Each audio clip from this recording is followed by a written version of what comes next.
Elle est Fatima, surnommée Az-Zahra, la resplendissante, la fille du messager de Allah sallallahu alayhi wa sallam et de Khadija bint Khuwaylid. Elle est la meilleure des femmes de l'humanité de son époque. Le messager de Allah sallallahu alayhi wa sallam l'aimait, l'honorait et lui confiait ses secrets. Ses qualités étaient nombreuses. Elle a été patiente, pure et attachée à la religion. Elle était une femme de mérite, chaste, se suffisant du peu et remerciant Allah.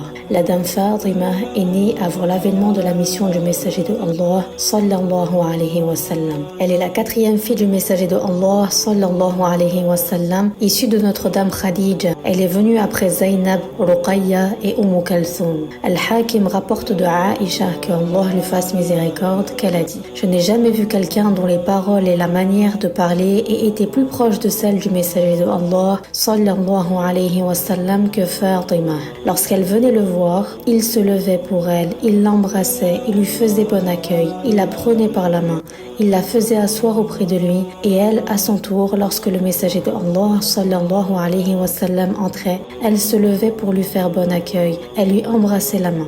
Le messager de Allah sallallahu alayhi wa sallam l'a donné en mariage à Ali ibn Abi Talib, que Allah l'agrée, la deuxième année de l'hégire, après la bataille de Badr. La descendance du messager de Allah sallallahu alayhi wa sallam s'est interrompue, excepté de la part de Fatima. Elle a donné naissance à Al-Hassan, Al-Hussein ainsi qu'à Muhsin. Elle a été témoin de toutes les persécutions subies par son père.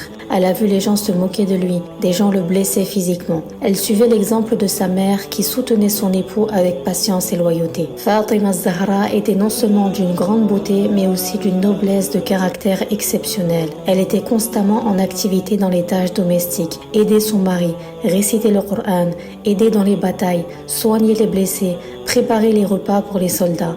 Elle prenait soin des pauvres, leur apportant de la nourriture. Elle était auprès des démunis. Elle apportait un soutien précieux à son père, consciente de l'importance de sa mission. Après la mort du messager de Allah sallallahu alayhi wa sallam, sa fille bien-aimée Fatima Zahra se retrouva orpheline de père et de mère. Profondément marquée par cette perte, elle tomba malade. Le messager de Allah sallallahu alayhi wa sallam avait annoncé qu'elle le rejoindrait 6 mois après lui. Et effectivement, elle décéda 5 mois et demi plus tard, durant le mois de Ramadan, en l'an 11 de l'Hégire. Après la mort de son père, Fatima ne retrouva plus jamais son sourire, sauf devant son mari.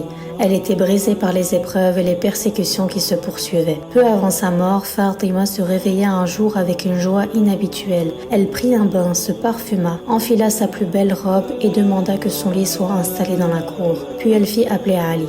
Lorsqu'il arriva,